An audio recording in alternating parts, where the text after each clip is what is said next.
Hi everyone, me and Mr. Pirate are here today to talk to you about two of the easiest and most important ways for you to monitor your cat's health at home.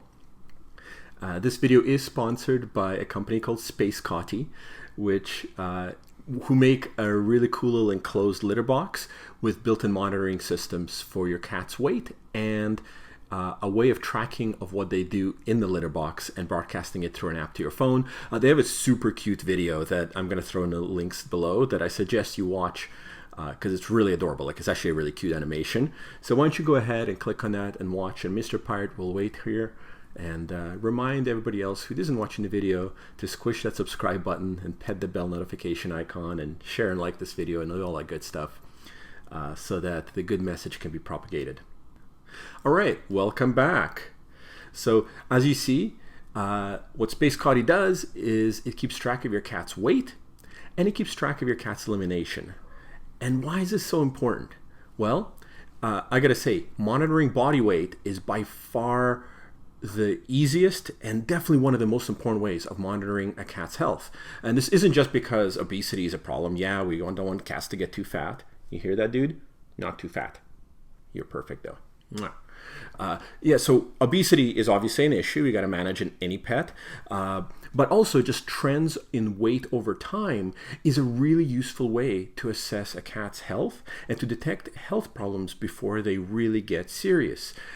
Weight loss over time, so a downward trend in body weight, is something we really monitor for in the clinics. And everybody who's worked with me knows that probably the fastest way to ruin my day is to not put a body weight into the record when a pet visits us in the clinic. I absolutely insist on a body weight being recorded every single time an animal walks in the clinic, so it's in the record and we can monitor those trends because it is just so important. My staff who are watching this are going to kill themselves laughing because I really get upset if the body weight's missing. Now, of course, you can monitor body weight at home yourself. Usually the easiest way to do it is if you have a bathroom scale, is to weigh yourself with a cat in your hands, weigh without it, do some subtraction. Very few people do that without prompting. Now, I have had 2 clients in the last 12 years come to me with a spreadsheet of their cat's weekly weight over the past few months. But this is not a common occurrence, and they were both engineers, so I'm not counting on everyone doing this. However, again, this is why Space Kotty is kind of cool, because it literally does this for you. So the litter box has a scale built into it, so every time the cat walks in there, takes a weight, uploads it to the app, so you can actually monitor it, check for trends. And a lot of old cat diseases, a lot of chronic illnesses present as gradual weight loss. It's also a good tool if you're actually trying to achieve healthy weight loss, because you can track it going down and then leveling off, hopefully. So body weight is a super important indicator. And what's more is when we're treating animals, like, 30% of cats will get kidney disease at some point in their life. So like when I'm treating for kidney disease, one of the main treatment targets is getting the cat to eat and then getting the cat to put on weight. Oh, where are you going? Relocating. Pirate's butt's all wet because he's been sitting in the bathtub drinking water out of the tap, because that's kind of his thing. So treatment targets. So it's just super useful to monitor body weight as a response for therapy when you're managing a health issue. And again, you can certainly do it as weigh-ins in the clinic, but it's really nice to be able to do it at home. Where are we going? Where are we going? You got to work, bro. You got to work. You got to record a video. Yeah. Can't leave yet. Keeping a track of what cats do in the litter box is also very important. The basic questions I ask on admission, this is a part of a basic history for any pet visiting a vet clinic, is coughing, sneezing, vomiting, diarrhea, and then pooping and peeing. Is there diarrhea? Is there constipation? Has the urination frequency increased, or has the urination volume increased? This is absolutely most essential basic history without which no veterinarian can actually do their job, because our patients cannot tell us how they're feeling. They can't tell us if it burns to pee and if they have to go to the litter box more often. They're not going to report diarrhea, and they're definitely not going to tell us if they just feel like drinking a lot and like they're peeing a lot. Now, a lot of people often ask me, like, is my pet drinking enough? And they're worried about that. So that's one thing you never have to worry about. Your pet's always drinking enough. Water homeostasis is one of the most fundamental and well-developed homeostatic mechanisms in the body. None of us can live without adequate water, so not drinking enough is just not an issue that we see. However, drinking too much and peeing too much is a classic sign of disease. Kidney disease, diabetes, bunch of other stuff, all shows up as drinking more and peeing more. So knowing if your cat's suddenly producing little lakes in the litter box, or peeing more frequently, or producing a larger weight of urine is really, really important. And so again, this is something where the Space Kotty thing is pretty cool, because it actually tells you how much and how often your pet makes a deposit in the litter box, which is really, really important. And unfortunately, quite often when I ask my clients, particularly in a multi-cat household, are we seeing any diarrhea? Are we pooping every day? Are we peeing and drinking more? It can be really hard to tell, right? Because I can tell my cats by their poops, but not everybody can, and it's not always that clear. But for example, if you have a vomiting cat, one of the most common reasons why we see a vomiting cat is because of constipation. Because cats are weird, and they have stretch receptors in their colon that are linked to the vomit receptors in their brain. A tiny little organ up here.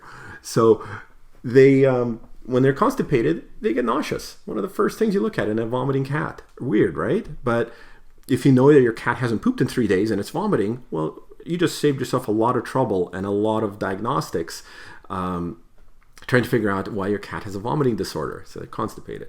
So really important thing to track. And again, this is something that can be used for healthcare monitoring as well. Hey, little dude, bro. Do you need to go to the litter box or to your food dish? It's probably food dish. It's breakfast time, isn't it? So I hope this gives you a little bit of an insight into why it is so important to monitor both body weight and what happens in the litter box. Again, absolutely essential basic medical history. So I'm just going to mention a few features of the Space Kotty that I think makes it a particularly cool litter box and a great tool for monitoring these things at home. So first of all, it's a scale. So it weighs your cat every time they go into a litter box. Fantastic. Maps it to an app. You know exactly where cat's weight's doing. If your cat's weight is trending downward over a couple weeks and you haven't changed anything in the way they're eating, well, heck, it looks like it's time for a vet visit, because that's something you definitely want to investigate. It also has a way of identifying cats in a multi-cat household. Again, being able to tell which cat is in the litter box at any given time would be super useful. The other thing I kind of want to mention about it is, in general terms, I actually am not a big fan of covered litter boxes because, okay, Mr. Pirate has places to be. All right, dude, off you go. Hello? Hello? No cat-assing the camera. No cat-assing the camera. There we go. Come here. Aha! Mr. Pirate's stand-in for the rest of this video will be Claudette. I told you not to cat-ass the camera. Okay.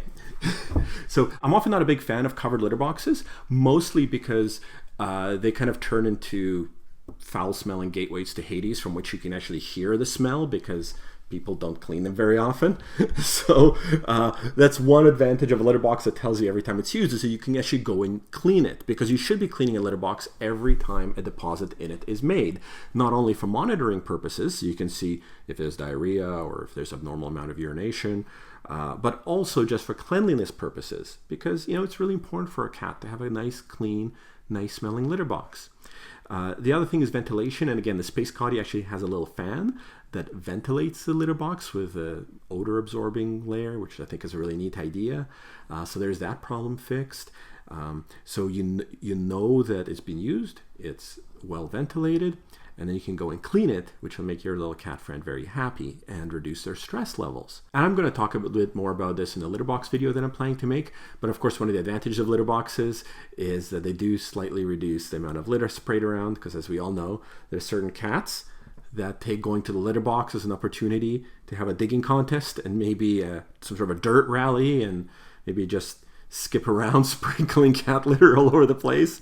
So it certainly does reduce the mess, but not at the cost of cleanliness and ventilation and, shall we say, elimination monitoring, cat byproduct monitoring, keeping that in the poops and the pees. Another reason that it's really important to monitor your litter box is because one of the most common feline health problems is feline idiopathic cystitis, and I have a whole video on this that I'm going to throw a link down in the descriptions below.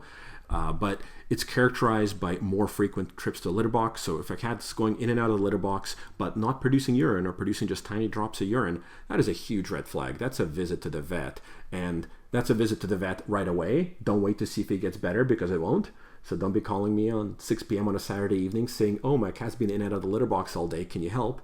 The answer will be, no, because it's 6 p.m. on a Saturday evening, you should have come in at 9 a.m. when it started happening. But that is a super common cat health issue.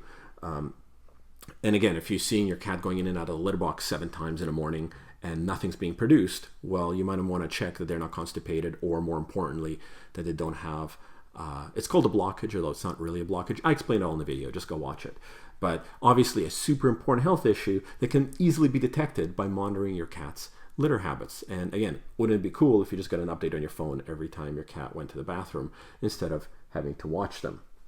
So to summarize, the very important message of this video: squish your cats.